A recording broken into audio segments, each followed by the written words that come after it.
deuxième de l'Aftercan à Écart. Je voudrais remercier Pan-Européenne qui organise ces soirées avec nous. Écart, pour celles et ceux qui ne connaissent pas, c'est une école qui a plus de 50 ans, dans laquelle se mêlent tous les métiers du cinéma. Ici, vous trouverez des réalisateurs, des auteurs, des monteurs, des ingénieurs du son, des plasticiens, des maquilleurs et des acteurs. Et c'est ici que tout se passe, c'est ici que se font les choses, les films. Et on a la chance d'avoir, en plus d'être une école, de nombreux partenaires, collaborateurs, pour être plus qu'une simple formation, pour se tourner vers le monde professionnel. L'Aftercan ce soir est consacré à un film qui s'appelle Si tu penses bien, réalisé par Géraldine Nakache. Elle sera là avec nous à la fin du film, juste après, pour pouvoir échanger avec vous sur vos premières impressions sur son film. Et voilà, j'aurai la chance d'animer ça avec vous. Bonne séance à tous et à tout à l'heure. Merci.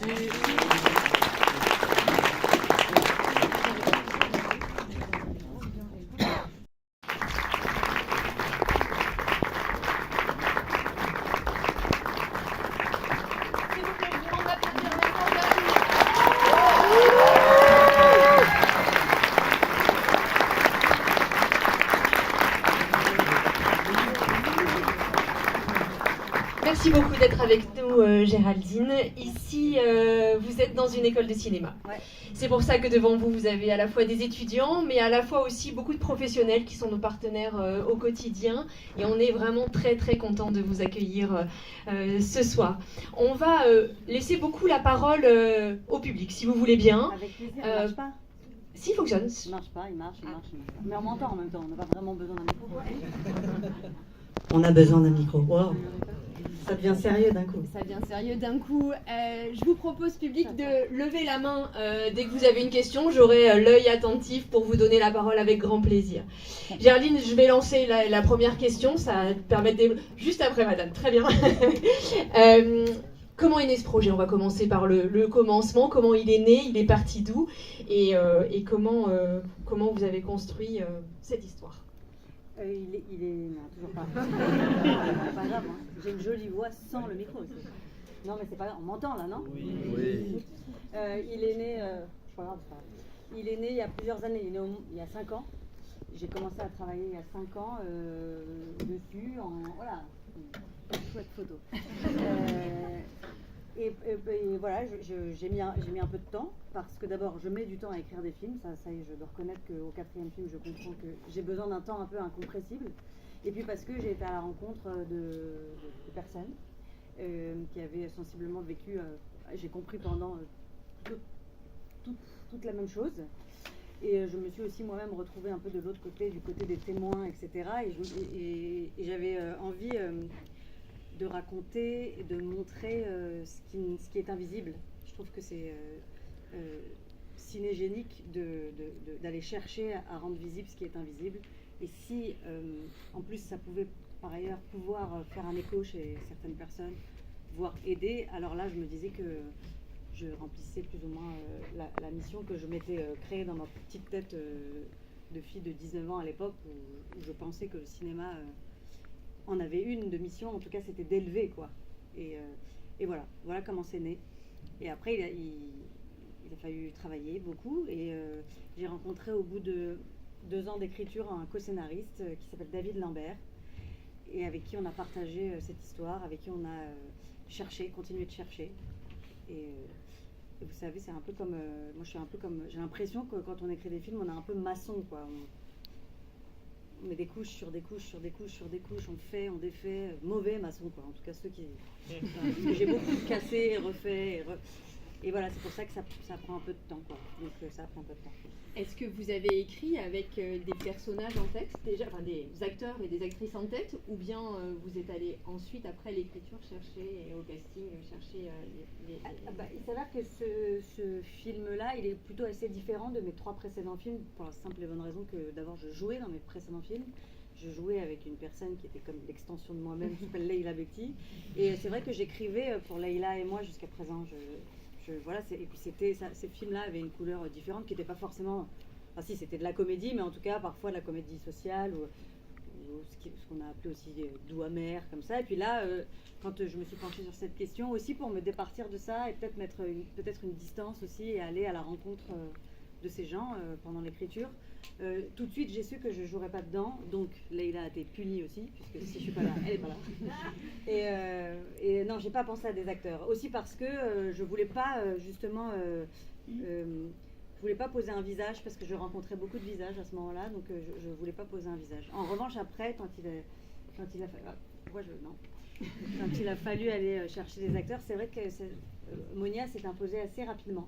Très étonnamment. Mais une fois que le script était écrit, ouais. Pas pendant et pas avant non plus.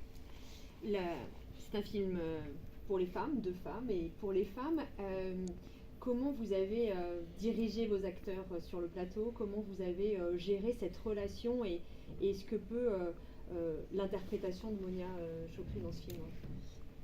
Alors déjà, il y a eu une première projection de ce film à Cannes. Et c'est pas dans votre question, mais c'est le début de votre affirmation. Et en fait, après la projection du film à Cannes, j'étais attendue pour aller à une petite fête organisée par mon producteur. Et j'avais mal aux pieds, pour rien vous cacher. Et du coup, je suis passée à mon hôtel pour me changer. Et du coup, j'ai loupé la voiture qui devait m'amener à la fête. Donc j'ai dû me rendre à la fête à pied. Et parce que j'étais à pied sur le chemin, j'ai croisé des gens qui sortaient du film et qui donc me donnaient leur ressenti. Et il s'avère que sur ces dizaines de personnes, il y a eu plus d'hommes que de femmes qui m'ont arrêtée. Et j'ai été la première surprise parce qu'effectivement, j'ai beaucoup rencontré de femmes, et pas que, mais beaucoup rencontré de femmes pendant mes écritures. Et tous ces hommes m'ont témoigné sensiblement la même chose. M'ont dit que parfois eux-mêmes avaient vécu ça dans des relations homosexuelles, par exemple, avec des hommes, parce que c'est vrai que souvent, ceux qu'on appelle les bourreaux sont majoritairement des hommes, c'est vrai. Quand on voit les sondages, les statistiques en tout cas, parce que les sondages, ils se cachent. Les statistiques, c'est assez vertigineux, mais donc finalement, hommes et femmes vivent ça, et puis aussi beaucoup d'hommes qui me disaient ma sœur, ma mère, merci. Alors voilà, c'est pour ça que je rebondis là-dessus, parce que ça m'a tellement saisie, et c'était il y a moins d'un mois, donc du coup, ça m'a tellement surprise que voilà, je me suis dit, bon, bah si ça peut servir à tous finalement. Et en ce qui concerne Monia, quand j'ai pensé à elle, parce que comme je vous ai dit, à la fin de l'écriture, j'avais envie de raconter aussi, de dessiner un personnage qui aurait plutôt une sorte de stature, un peu, c'est complètement con, mais on dit l'habit fait pas le moine, mais c'est pas vraiment vrai, parce que si, l'habit fait le moine, encore plus au cinéma. Et du coup, je cherchais une femme comme ça qui en impose, quoi, et peut-être aussi parce que j'avais vu son film Simple comme Sylvain, donc je savais qu'elle savait raconter les femmes, le couple, l'amour, ça n'a rien à voir avec ça. Mais je lui savais aussi une sorte de pouvoir, et puis la carrure qu'elle a, très américaine, quoi, Monia. Disons qu'elle ne fait pas petite victime, petite brebis égarée. Ça m'intéressait, ce porte-de-tête, parce que souvent, on dit à ces femmes, ah bon, toi, mais toi, t'es forte, toi. Ah bon, l'habit fait le moine, alors. Du coup, voilà, c'est pour ça que Monia s'est imposée. Parce qu'il y a eu Simple comme Sylvain, et que même si elle joue 5 secondes dans le film, je me suis dit, si elle sait raconter ça, elle comprendra Gilles. Et puis après, quand je l'ai rencontrée, elle m'a tout de suite dit, moi je suis une Gilles, alors allons-y. Et sur le plateau, avec Nils et Monia, c'était magnifique parce que comme le film était écrit dans une temporalité éclatée, qu'il était très écrit, je me suis quand même dit, je ne vais pas m'en tenir à ça, il se peut qu'au montage, j'ai quand même envie de rééclater à nouveau cette temporalité. Donc je leur faisais jouer à tous les deux des choses très très blanches et très très noires. Bien qu'à un moment, je me suis demandé, bonjour, je me suis demandé s'ils n'allaient pas me dire, mais tu me fais pas confiance ou quoi? Mais en fait, c'était parce que je me disais, je veux me laisser la liberté au montage aussi de tricoter, exactement. Et ils ont cette force-là. Est-ce que c'est parce qu'ils sont nord-américains et qu'ils ont appris à travailler comme ça? J'en sais rien, mais en tout cas, un truc où on a toujours on a toujours balayé les possibilités tous ensemble. Et du coup, j'allais dire, c'était très facile. C'était du travail très facile, parce que c'était du travail très agréable, quoi. Madame, il y avait une première question par ici. Je crois que vous avez répondu partiellement, mais est-ce que c'est une histoire vraie? Ou est-ce que, évidemment, vous avez parlé de plusieurs expériences, mais est-ce qu'il y a une histoire? Ce sont des histoires vraies, absolument. Et oui, moi j'ai aussi été témoin de ça, et c'est ça mon point d'entrée dans l'écriture du film aussi. C'est que je me suis dit, merde, j'ai loupé le coche parce que j'ai eu peur j'ai eu peur de rompre le lien avec la personne, j'ai eu peur qu'on me dise de quoi tu te mêles. J'ai pas su quoi. Et c'était important pour moi de raconter ça, de raconter aussi qu'on met sous cloche une personne, mais tout son entourage avec. Et souvent, on cherche des solutions, parce qu'il n'y a que ça qui compte, d'ailleurs dans tous les sujets, de chercher des solutions. Et peut-être que la solution, là ça va au-delà du film, hein, c'est aussi peut-être d'éduquer aussi l'entourage, les gens qui voient, parce que au pire, tu te trompes, et au pire, tu as alerté, et tout va bien, et tant mieux. Et au mieux, tu peux sortir de la cloche les gens plus vite. Et il me semblait qu'il y avait ici un regard à porter, et surtout une parole à entendre, à écouter, à dire allez-y, n'hésitez pas, n'ayez pas peur, parce qu'il y a celles qui sont sous la cloche, celles et ceux qui sont sous la cloche, et puis il y a les autres qui sont le nez collé à la vitrine de la cloche et qui se disent merde, je fais pas comme il faudrait, quoi. Vous le montrez très bien avec la famille, avec les amis, l'entourage du personnage principal. Il y a une question ici, je crois. Salut, ça va? Bonjour. Je t'ai vu à Cannes. Yes.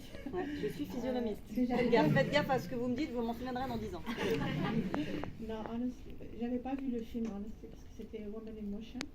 Là, je suis très très émue et félicité vraiment pour le film.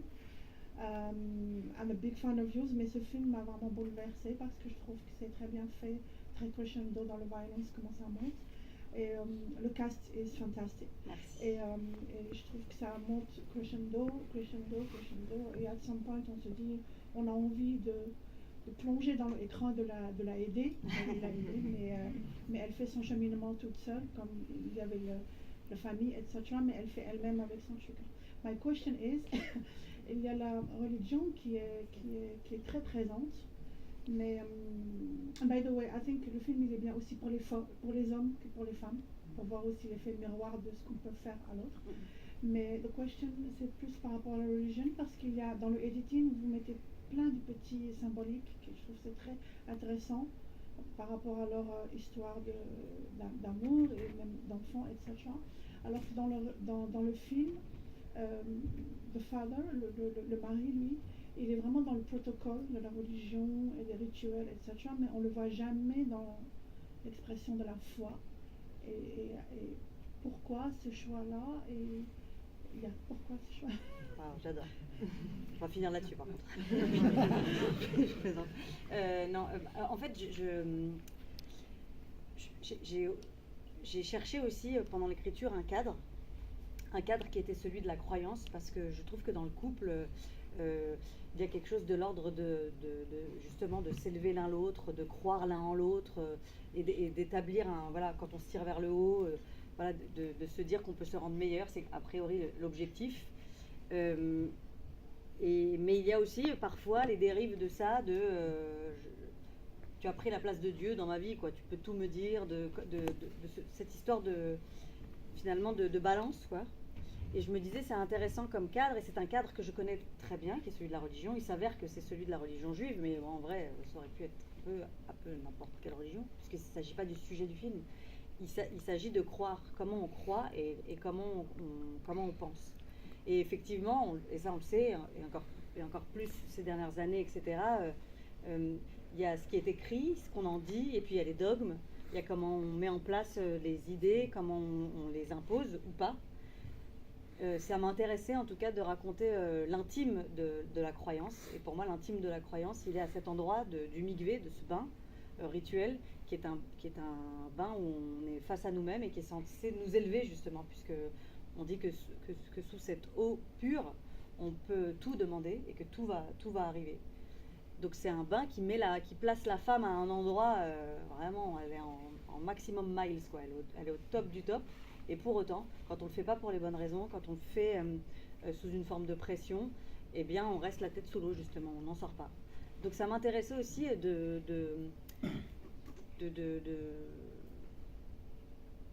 construire la temporalité du film autour de ces bains immersifs, parce que je pouvais aussi à ce moment-là être complètement avec elle et son ressenti à elle. Et je trouve qu'en plus l'eau c'est quelque chose qui purifie, qui est lié à la maternité, à l'enfantement, etc. Mais c'est aussi les abysses, les requins, l'angoisse absolue.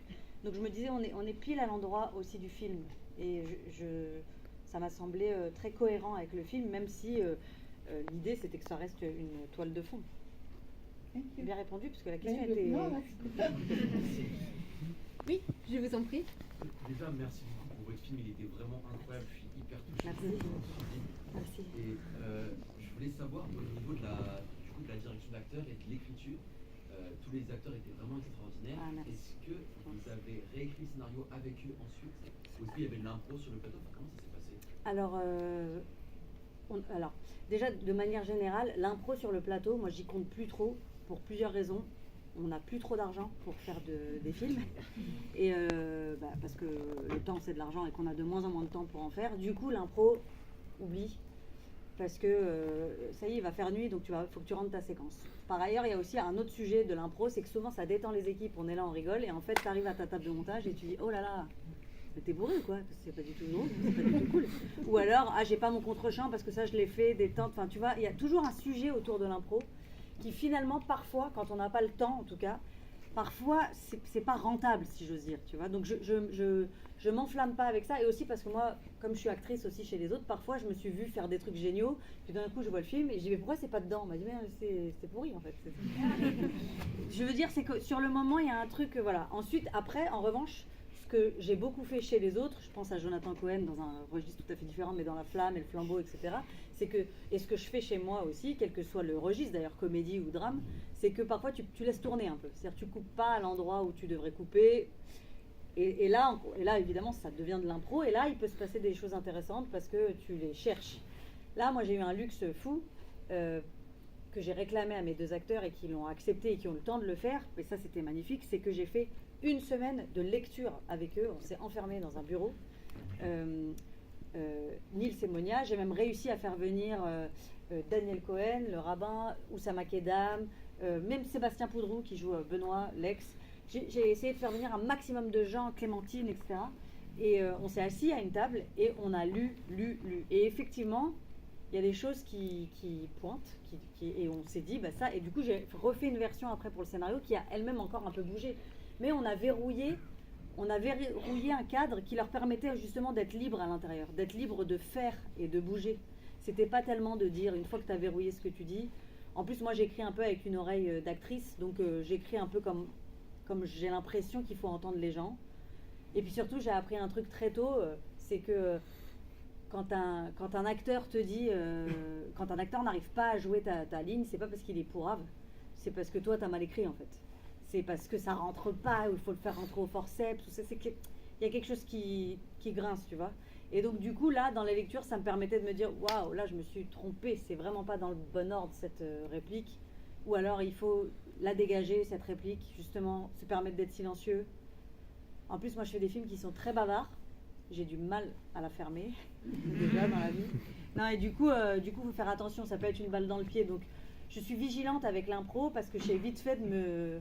Donc les lectures, ça a permis ça. Et puis pareil, parfois tu te dis, cette séquence-là, elle sert à montrer quelque chose, mais pas forcément à dire. Donc allez, dégage tous les dialogues, utilise-la pour autre chose. Et puis après, il y a le tournage. Il se passe encore, justement quand on a eu le luxe de répéter, en tout cas de lire ensemble comme ça, il se passe peut-être encore autre chose, enfin pas peut-être, j'en suis sûre, dans un temps imparti, mais on a eu encore le temps de chercher. Et j'ai eu le temps de faire ce que je disais tout à l'heure, c'est-à-dire toutes les couleurs, quoi. Et ça n'a pas de prix, c'est vrai. Je vous en prie. Merci, bravo. Merci. J'ai voulu, comme vous, madame, rentrer dans l'écran et lui péter la gueule au bout de 45 minutes, je pense. Je voulais savoir, pas que dans ce film, mais au global, dans vos films, quelle place vous laissez à la musique et à quel moment elle arrive? Ah ouais. Voilà, c'est ma réponse. Non mais, super question, parce qu'en fait, moi la musique dans mes films, depuis Tout ce qui brille, depuis le premier, c'est très important, puisque je fais toujours de mes héroïnes des gens qui chantonnent. Même mon troisième film, carrément, j'étais choriste, je voulais être choriste de Céline Dion, donc carrément j'en ai fait mon métier, tout ça dans le film. C'est quelque chose qui est très très important, parce que pour moi, voilà, c'est ça le cinéma, c'est le son et l'image, et encore plus la musique, la musicalité, quoi, d'un dialogue comme d'une musique. Alors là, carrément, je suis partie à l'inverse. C'était pas dogmatique, mais c'était pas dogmatique, honnêtement. C'est que j'ai écrit le film parce que moi j'ai toujours écrit les scénarios en mettant les titres des chansons, soit que les personnages chantent, soit même le score du film, je l'indiquais au scénario pour une raison assez cynique, c'est que je me disais j'aurais pas assez d'argent, donc je veux tout de suite prévenir les producteurs qu'il faudra payer. Il faudra payer Véronique Sanson, il faudra payer. Donc du coup je l'ai toujours mis au scénario, ça me semblait nécessaire. Et là j'ai écrit ce scénario avec David et je me suis aperçue qu'il y avait pas de musique, que j'en voulais pas, que j'en voulais pas. Et puis après, j'en voulais pas naturellement. Et puis après, à force d'expliquer le pourquoi j'en voulais pas à mon producteur, etc., j'ai justement pensé que c'était un peu un dogme, un genre, quoi. Genre, je veux pas de musique, je veux la couper du monde, je veux la mettre sous sa cloche, etc.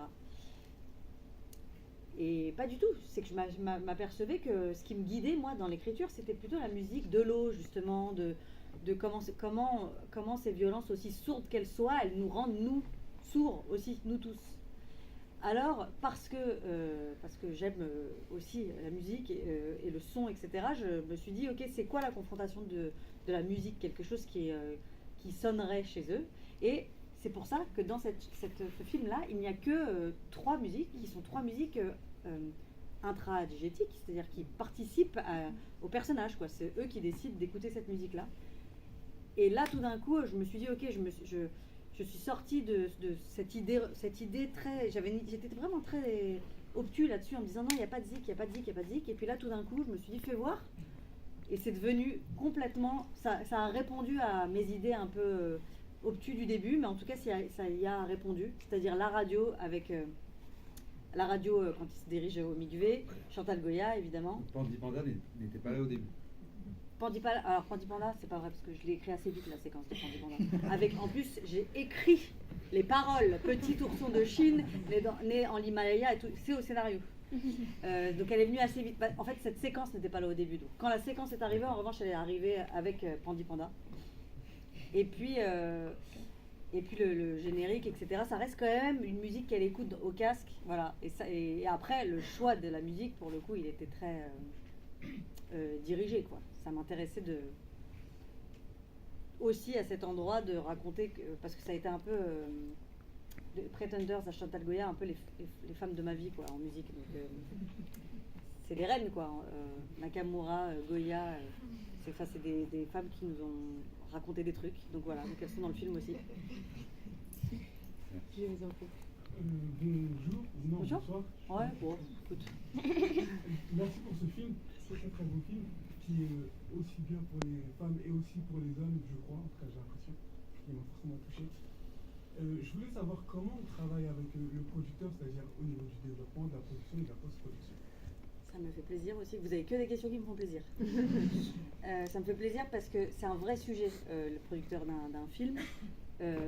Comme c'est le 4e, en plus je commence un peu à savoir, à être sûre de mon coup. C'est-à-dire qu'il n'y a pas... Il y a aussi des films qui doivent faire leur vie et qui doivent naître avec un producteur qui ne serait pas le producteur du film d'avant et pas par des accords, pas par des amours, mais parfois, c'est vrai, fabriquer un film, c'est pas avec celui d'avant et ce sera peut-être pas avec celui d'après. Il s'avère que celui-ci,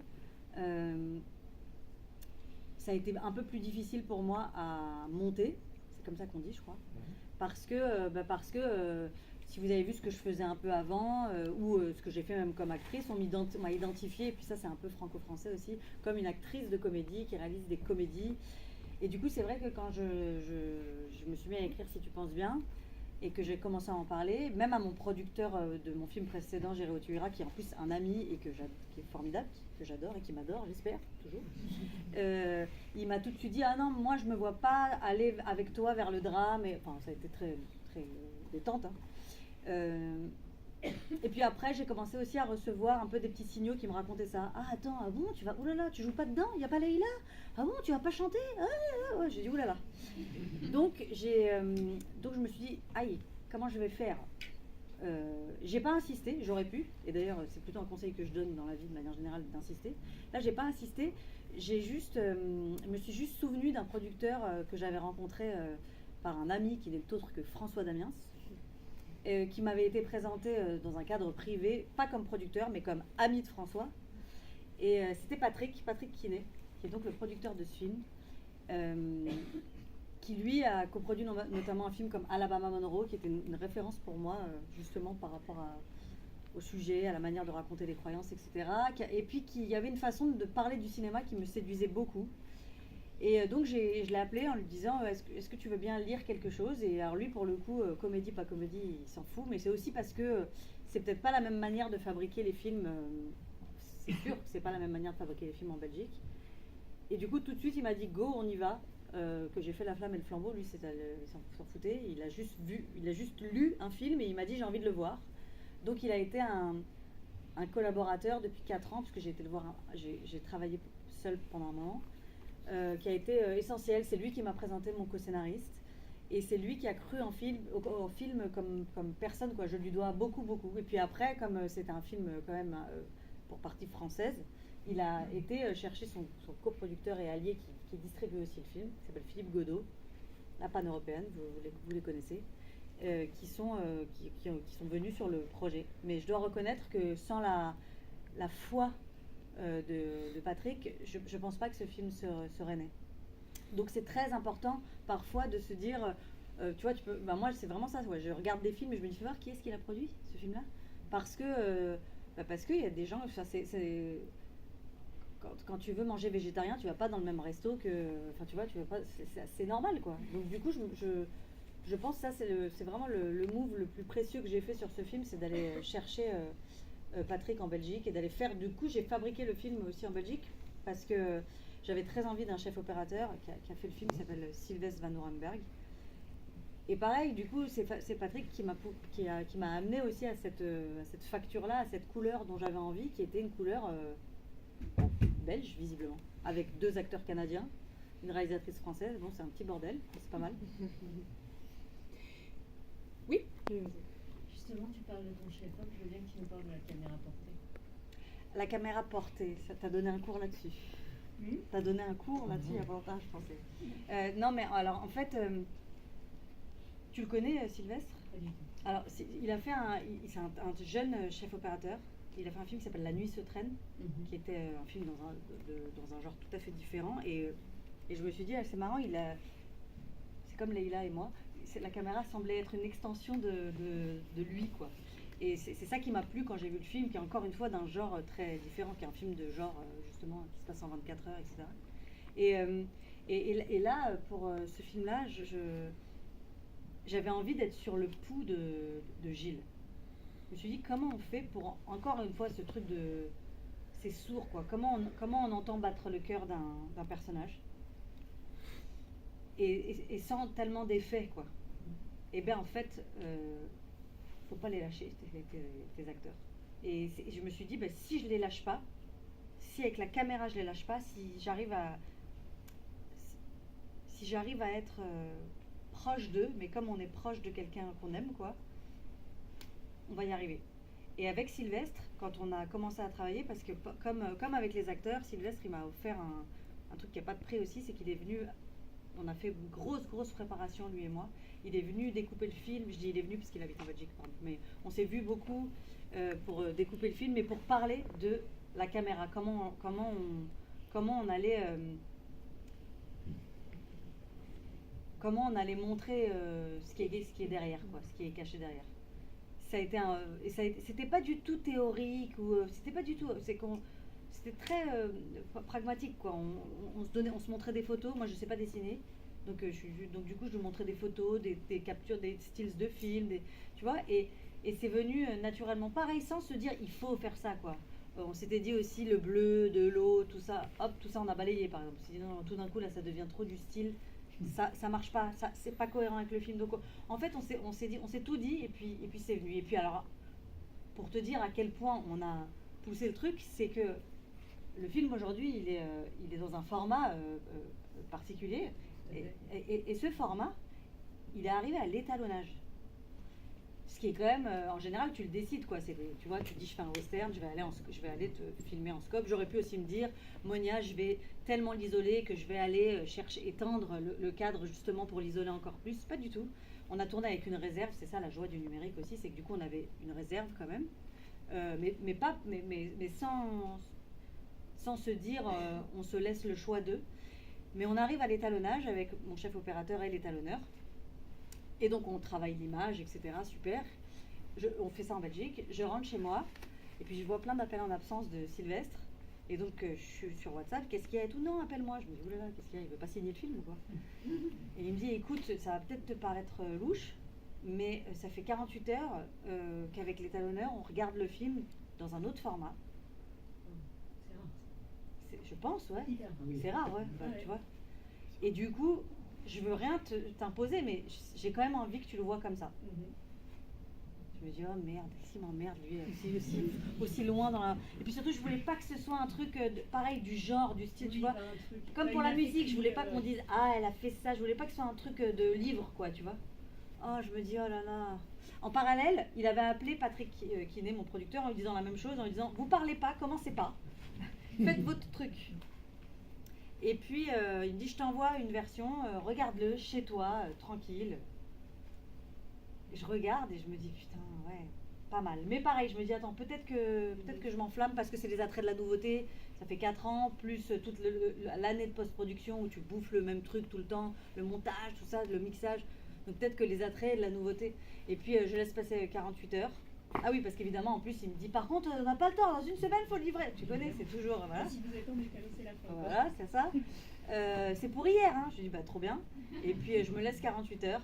Et au bout de 48 heures, j'appelle Patrick. Toi, non, toi, non, toi, non, toi. J'ai dit, bah on dit en même temps. Et on s'est dit, oui, c'est super, allons-y. En fait, ça, ce que je me suis dit aussi, c'est que c'est comme ce qu'on se disait sur les répètes, sur les impros, pas l'impro. Le travail, c'est jusqu'au bout. Et quand c'est comme ça, pas pour, il ne s'agissait pas de pinailler, il s'agissait de s'autoriser à chercher et à se dire que jusqu'au bout, on peut trouver. Il n'est pas question de remettre en question en permanence, mais en tout cas de se dire, fais voir si. Du coup, vous l'avez, tu l'as tourné Ouais. et monté en 1,85. Ouais, exactement. Et il bascule donc À l'étalo, donc à tard. l'étalo. en Ouais. 2,35. L'étalo, elle était concomitante avec le mixage. Mm. Donc tu vois, c'est tard quand même. C'est très tard, effectivement. Donc, c'est une anecdote que je peux raconter qu'ici, parce que vous faites du cinéma, vous comprenez, sinon c'est chinois. Non, bien sûr. Mais en vrai, c'est un truc moi, ça m'est jamais arrivé sur les 3 films précédents. Et surtout, enfin vraiment, tu te dis, oh là là, c'est dangereux ces décisions de dernière minute là. Est-ce que tout d'un coup, c'est pas juste pour se faire un peu kiffer, tu vois? Et voilà, du coup, tous les 3, Sylvestre, le chef opérateur, Patrick, le producteur et moi, on s'est dit, allons-y. Puis après, je l'ai montré à ma monteuse, qui était quand même pareil, qui avait travaillé sur le film. Donc je lui ai dit, bon, bah, j'ai un truc à te dire. Elle m'a dit, oh non, quand je lui ai dit, elle m'a dit, mais n'importe quoi, là, qu'est-ce que tu racontes, tu vois? Et puis pareil, elle a regardé, elle en plus, c'est la justesse incarnée, donc il n'y a pas de... Et puis, alors, pour le coup, elle a regardé une fois, elle m'a appelé derrière, elle m'a dit, évidemment. Allons-y, évidemment, tu vois. Donc alors aussi, c'était possible, donc génial, parce que tu peux faire tout ce truc et te dire, waouh, sur 4 séquences, c'est mort, on n'a pas la réserve. Bon, là, c'était pas le cas. C'est-à-dire qu'il n'y a pas eu une séquence, par exemple, où on s'est dit, merde, là, on perd. C'est-à-dire qu'on gagnait partout, en fait. Ouais, soit on gagnait, soit c'était même effet, donc du coup, tu perds rien non plus, tu vois. Mais ça, c'était passionnant de se rendre compte de ça, même si ça m'a un peu fait flipper, tu vois. Mais voilà, c'était... Avant de vous laisser partir, je vais avoir moi une dernière question. Vous avez en face de vous un certain nombre de nos étudiants. Quels sont les conseils que vous pouvez leur donner? Il y a peut-être des futurs réalisateurs, des futurs auteurs, réalisatrices, autrices. Quels sont les conseils que vous pouvez donner à nos étudiants? Comment un petit conseil, quelque chose qui pourrait les lancer sur leur carrière future et leurs envies futures de création? Ah, la question qui tue. Non, faut bosser en fait. Non, je sais pas quoi. C'est bien résumé. Déjà la lecture avant le tournage, ça a été un gros succès. Ah là, franchement, la lecture. Non, mais en fait, c'est vrai que le temps qu'on a peut-être plus aujourd'hui ou qu'on n'a pas tout court en tournage, il faut l'optimiser à un endroit. Et peut-être que le conseil, c'est aller chercher du temps pour travailler avant et se verrouiller. Ça ne veut pas dire que quand on arrive en tournage, après tout est. De toute façon, c'est jamais coulé dans le béton puisque. Il va pleuvoir. Elle, finalement, elle a plus de voix aujourd'hui, elle est à faune, donc il faut bien faire un machin. Il y a toujours des trucs. Donc en vrai, ouais. J'ai vraiment une petite question très rapide. Ah bah coupé. Ouais, mais c'est très bien. Ça m'arrange parce que j'ai pas une réponse folle. Il est excellent. Merci. Et en fait, aussi, j'aimerais faire un truc parce qu'on voit vraiment chez certains hommes la nature qui est vraiment le contrôle. Voilà, on voit vraiment le contrôle de chez Jacques, qui est Neil Schneider. Et en fait, je voulais savoir si ce que vous voulez montrer, en fait, c'était vraiment le contrôle, soit les traits d'un narcissique, soit vraiment quelqu'un qui est amoureux de sa foi dans le judaïsme. Redis la fin, pardon. J'ai pas entendu la Qui est fin. amoureux de sa foi dans le judaïsme. En fait, moi, je voulais savoir, en fait, ce que vous voulez vraiment décrire là-dessus, c'est-à-dire si c'est vraiment quelqu'un qui voulait vraiment avoir le contrôle, Ouais. quelqu'un qui Non, a des bah, traits d'un pervers narcissique. Moi, ce que je raconte là, c'est pas tellement lui, c'est raconter une pathologie quand même. En ce qui concerne le personnage de Jacques, quoi, c'est plutôt comment lui, il est aussi pris à son propre piège. Comment lui, il est aussi victime de.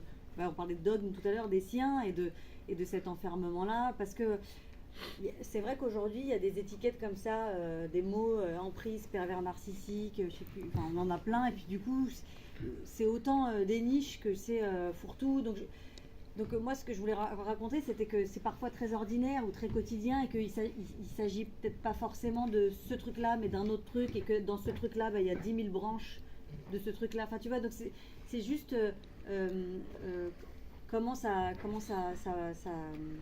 déteint, tu vois, comment ça déteint. Et après, encore une fois, la religion, c'est pas son culte qui l'empêche, ça fait partie, ça coche une case de plus, mais c'est pas la religion qui le fait devenir comme ça, c'est ce mec-là, c'est un autre truc. Parce que je crois que c'est quelqu'un qui a aussi, quand je l'écris, je me dis, je vais raconter quelqu'un qui a la foi et qui aime comme un fou, mais qui aime mal, quoi, parce que c'est souvent une histoire de curseur. Et c'est souvent des gens qui disent, mais non, mais j'ai fait ça parce que je voulais qu'on soit bien, qu'on soit en famille, qu'on soit ensemble. Donc du coup, c'est toujours, les démarrages sont toujours presque de bonne volonté, c'est ça qui est fascinant en plus. Et après, les étiquettes qu'on met sur ces gens-là, j'ai tout entendu. Il y a des paranoïaques, il y a les pervers narcissiques, qui sont quand même des gens qui aiment aussi qu'on les aime en société, ce qui n'est pas le cas de Jacques. Lui, il s'en fout, hein, que les gens, la famille et tout l'adorent. Il veut juste que sa femme l'adore, en fait. Donc voilà, l'idée, c'était plutôt de raconter comment ça vient grignoter le quotidien et comment à force de se taire, on peut passer au step d'après, qui peut parfois être plus grave. Donc c'est à ce moment-là qu'il faut alerter, quoi. Merci beaucoup, je vous demande d'applaudir Jérémy.